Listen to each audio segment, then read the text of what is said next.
This is Innovate Africa, a new series highlighting innovation and creativity across a continent that is on the rise. Today on Innovate Africa, solar-powered pop-up classrooms taking high-tech teaching to South African townships. Isn't it amazing? Who would like to put mine on? Using low-cost tablets to bring local content to primary schools in Kenya. A disruptive intervention is what we're doing. And the Ghanaian entrepreneur getting kids into coding using robots built from scrap. The eye has a hidden camera that is watching you. You see?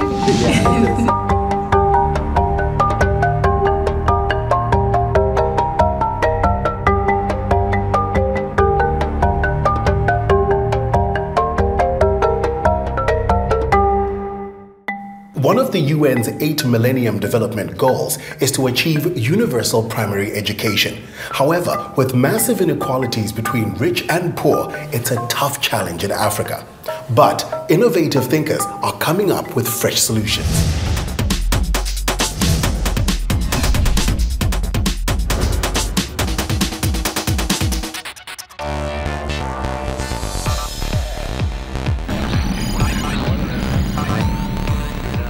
Nairobi's iHub is a place designed for Kenyan innovators. A space where smart young thinkers can share their ideas. Marie Githinji and Nivi Mukaji met here and soon began to explore their shared passion for technology and education. They are the creators of Kenya's most successful e-learning teaching aid. It's called Elimu. Have I lost something? How did it feel? We are going to Tell me about the project that you've started. It's called Elimu, that much I know. What does Elimu mean? So Elimu in Swahili means education, and Elimu is our play on that word. Elimu is an integrated learning system designed specifically for Kenyan students. Okay, so this is the main dashboard page. Once the students log in, they come here. These are the 6 main subjects in our curriculum. The app includes condensed content from prescribed textbooks brought to life with the inclusion of animations, video clips, pictures and music. Agriculture, trade, manufacturing. Part of the Elimu package are the specially designed, low-cost and easy-to-use tablets that also offer controlled access to the internet. What do you want to learn about? Do you want to learn about Kenya? Social studies. Social studies. So once we go in, it's just like a textbook. These are all the chapters in the textbook. And as you can see, it really tries to visually highlight a lot of the key things that will come up in exams. You guys have the help of teachers to figure out what you need to put in there? Yeah, so I guess what they're called pedagogy experts, they sit on our team and they're teachers by profession. They know the curriculum, they know what's going to come up in exams and what they need to focus on. But then we also have our content focused with leading textbook publishers that have seen kids read their textbooks and go through the exams. And so they also know which areas to focus and highlight. Financial services. Enable Kenyans to save for the future and interactivity in the classroom is a new concept for Kenyan children. Under the colonial and mission-based education system, children were not encouraged to speak up or question a teacher. What are you guys up to? What are you watching? Promoting interactivity is an important part of the Elimu concept. Now, tablets are available in libraries like this one. Children are encouraged to explore the technology and the interactivity on their own. We've done a few really interesting studies where we've shown students animations explaining a complex concept. Other students have just read about it or seen pictures. And definitely the students that have seen the animation are better able to really understand and evaluate what that subject or topic is teaching. in East Africa. Kenya aims to become one of the top 10 destinations in the world. Every 2 weeks we're pushing new content. Every day one of the teachers is seeing something new that would enhance the learning opportunities. Both. You like both? Yeah. What do you like about the tablet? It explains things more better. It explains things better? Yeah. Okay. I guess when we thought about something like Vision 2030, and we realized that the people who are going to be running the economies in 2030, the people who are going to be leading and participating, they're sitting in classrooms right now. We're seeing that children are schooling, but they're not learning. The learning outcomes are not proving that children are understanding concepts. And we've tried to launch what's called the One Laptop Per Child program. So the government's keen to see other disruptive interventions in the space and learn from it. I want us now to go to Elimu, social studies. Struggle for independence, are you there? They've actually made digital literacy mandatory for all teachers. So that's an important step that the government's saying, that, you know, in order to be a teacher, you've got to know how to deal with a digital device. Some more questions. A small school in the Kawangware district was the perfect testing ground. Nivi and the Elimu team chose this school to pilot the program. So please enjoy the video, and then from that we are going to write also composition on Mau Mau. So why did you choose that particular school as the home of your pilot project? It was a school that was struggling, and the kids could really have benefited from education technology, and they were definitely underserved academically and financially. And I suppose it helps that the headmaster is extremely passionate about education, and he seems to be passionate about technology as well. Very good. Can we celebrate him? Yeah, he's a great person to run a school like that and run an initiative where a disruptive intervention is what we're doing. Who can remember the last topic we were speaking about? Can you jog your memories? Yes, agree? We studied about the Mau Mau movement. Pardon? The Mau Mau movement. The Mau Mau movement. Very good. In the beginning it was challenging when we started it, because like children or students, some of them even from their homes, they've never seen such kind of devices. Some do not even have phones. But with the time, they enjoy using the tablets. They enjoy using, because of things like videos, photos, so it makes it attractive to the children. And I want you to get the video, Mau Mau video. You have got it? Thank you very much. Can you put it on? Video is easier to understand. You see, as you know, some children learn in different ways. Some like watching, and when they watch the exact thing, it becomes easier for them to understand.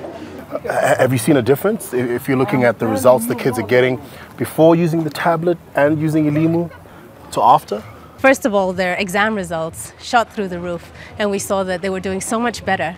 But also their social, environmental consciousness, the way that they looked at the world and the people around them, we saw that that changed. The first subject which we saw a very big improvement was science. Initially when we started, our mean score was at 56 to 60, around that. Well, today we are beyond 70. At times we reach 80, which is very good. We are targeting 90, and this has really made the children feel like we can make it and we're going to make it.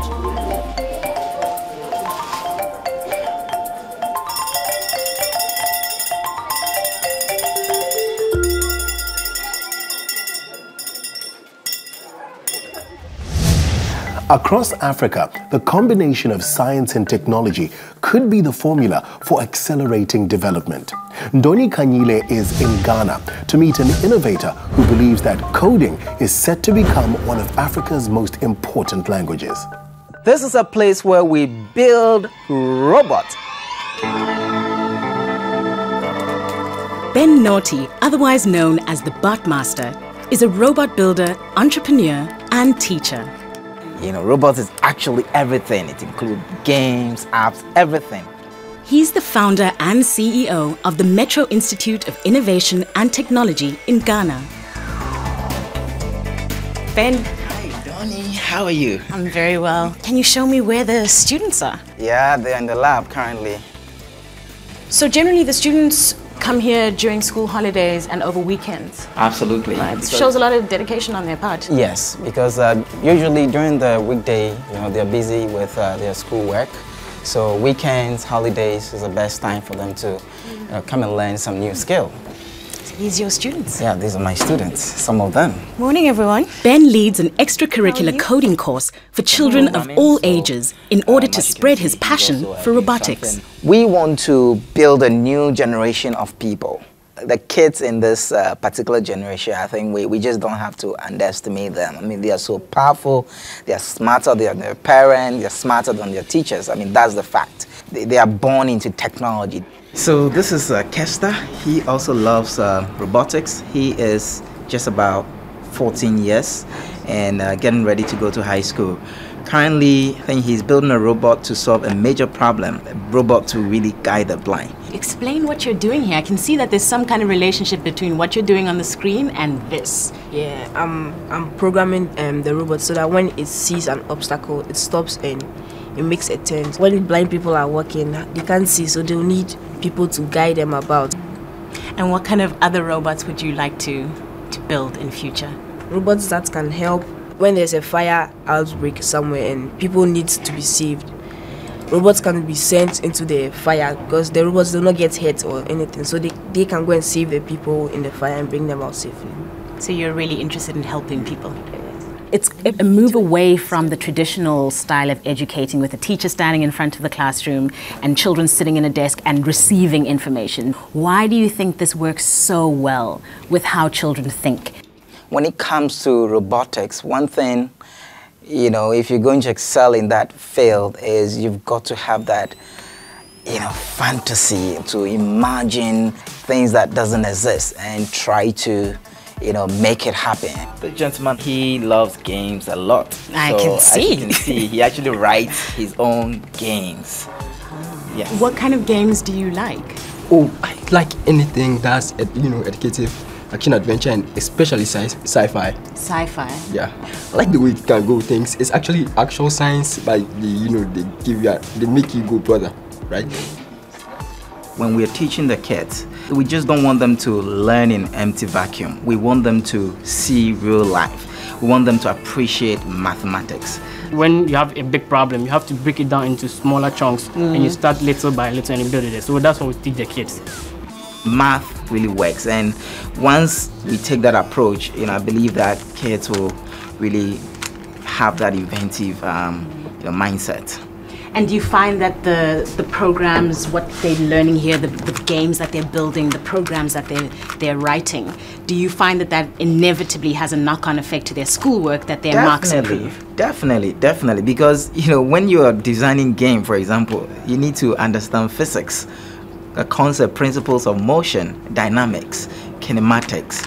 We are trying to use robotics as a tool to inspire the study of science and math, to relate classroom theories, okay, using robots, so that if we are talking about a scientific principle, Newton's first law of motion, students would just not memorize the facts. We can actually use robots and we can demonstrate it for them to really see that, look, the law really works.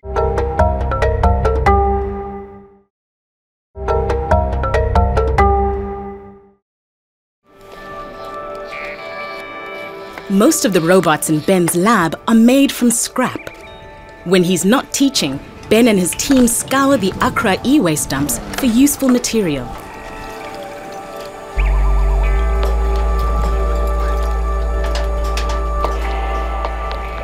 He believes that students should not be spending money on parts.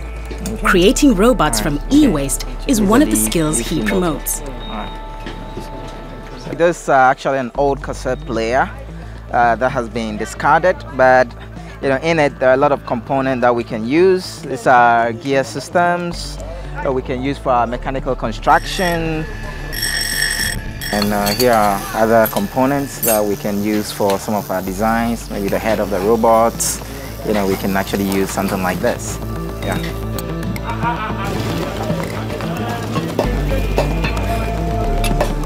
What are you guys busy with? Well, we're actually configuring one of our robots. Oko. Yes, this is Oko. Oko is actually a spy. He does surveillance for us. So sometimes we really want to see whether people are working on their planes, so we just drive it around to do all the inspection for us. So the eye has a hidden camera, you know, so you might not really be aware that it's watching you, but it's watching it. You see me? Yeah, I can see you. Oko sees everything. The camera is also intelligent enough to actually see you, like recognize faces. So what happens is once it sees a face, it can actually, know you by your name. Oko is fantastic. I love him. Yeah. And as you can see, these are some of the projects made by our kids. Really? Yeah. Ben pays regular visits to schools across the country to drum up interest in coding and robotics. So you just tell me, from point D, how do I get to point B? It turns the left wheel for the right. We have 2,500 students across the country. Once we expose them to the field, they always get a better idea of how to go about things. So irrespective of what you want to do, if your kid wants to be a politician and he gets engaged in robotics, he sees technology work this way, later on it will influence the kind of policy he makes. That we have to be able to equip this with enough intelligence, okay, so that it just doesn't move anyhow. Most of the time they learn and they forget. But with this, they want to achieve a result, and it's fulfilling, it's rewarding. They want the reward, they're happy. Okay, so she did it. Let's clap for her. I believe strongly that it's time we really redefine education, because in Ghana I know that we have been running and depending on an old system, from the British education that they put in place for us. We really need a radical change. We should be able to identify people's interests, passion early, and then put them at the right place, give them the right stuff, and I think that they're going to excel. So this is the kind of future we want all of you to be part of. I believe that now in this century, like, every kid must code. Every kid must code. Just as you learn basic math, algebra, you should know how to code. If people can now see problem, okay, and then attempt to solve that problem, I think we will go a long way as a nation. It makes me think that, makes me feel like good things are ahead, The world is moving, and the world is not waiting for anybody.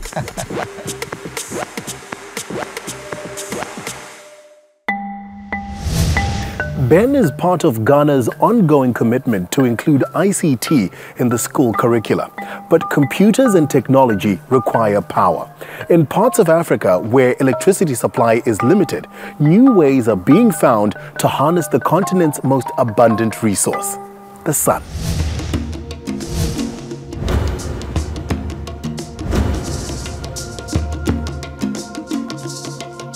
Just a few kilometers outside of Johannesburg is Tembisa, a township where thousands of black South Africans were forcibly relocated during the years of apartheid. Under the all-white regime, school children were taught a specifically structured curriculum designed to prepare them only for menial work. Bringing equality to the South African education system is a work in progress. Many schools still have limited resources and little or no access to electricity. But things are looking up. Tembisa is a Zulu word which means promise. And here at Tamatama Primary School, children are part of an exciting new era, one which could connect them to a brighter future.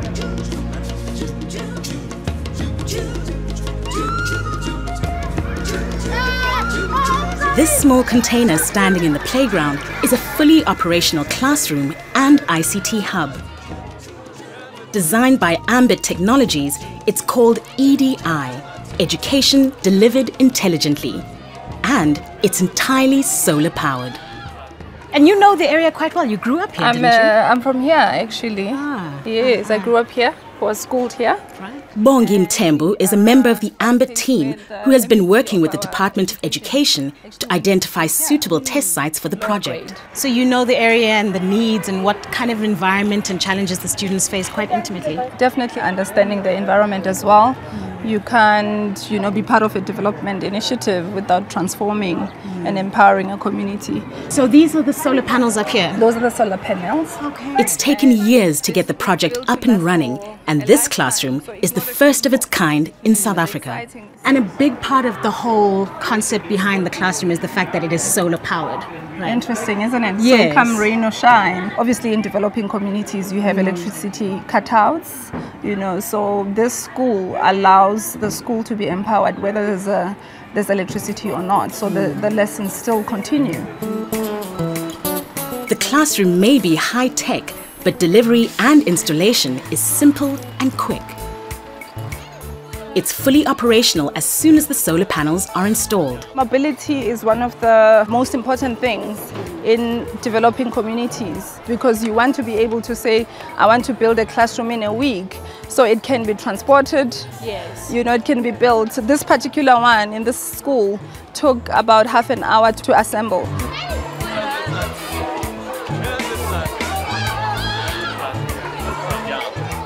This is interesting. So this would be an e-learning environment. I'm sure it's quite different from the classrooms that you went to school in Tembisa when you were growing up here. Yeah? I remember back in the days, I used to have a big backpack. Of course, and you've got tons of textbooks and exercise books and stuff like that. Now each and every child has got an e-book. Now you have an e-learning, you have one book for all the lessons that you require because it's plug and play. So the curriculum would be the same for each and every child. In another school, it would be the same, designed as an education system that is approved by the government. The equipment allows you to be able to engage with the curriculum that you have been given. So the teacher can communicate directly with the students, and they can they communicate and plug into each other for teamwork as well? Right. They love working together. This unit is not only designed to provide a learning space, but also to supply power for the rest of the school. It can be used like a generator in areas where there's little or no electricity supply. Today, Miss P will be taking the first formal lesson in the classroom, and I'm joining them. Okay, join the queue. Thank you. Can go inside, Tato. Just pick any tablet that you want. Okay, guys. This is Miss Ndoni. She's going to join us today for the class. And join Tato here so that we can proceed with the class. Before we begin with everything, I want you guys to play a game. Are you happy for that? Yes! It's just for fun. Okay, I'm going to choose the space race. There is the roadie, okay? Yes. There are questions on your screens, right? Yes. You answer those questions as fast as you can, because remember, it's a race. Okay, let's start.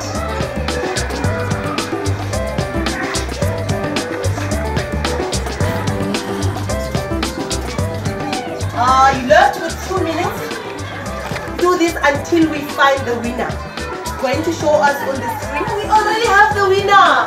Yay! Let's clap hands for Lemonhal. Wow, that's nice picture. Okay, this is what I'm going to do, and you guys are going to watch it. We can make this picture big. Isn't it amazing? It is. It is. I like this picture because it shows that there's a freedom in South Africa. Oh, by the hand. That's a good point. It's a good point. The Ambit project may be in its infancy, but already has the full support of the Department of Education. The EDI units will hopefully provide the energy needed to drive a new era of learning for South Africa's children.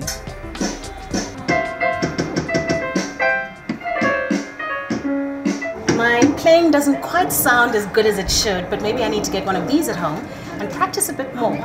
What do you think? Play some more?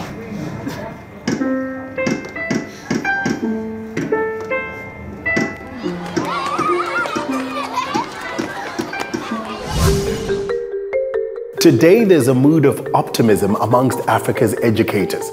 The e-learning revolution is a reality here. The future of education is in the safe hands of tech-savvy innovators using science and technology to craft homegrown solutions across the continent.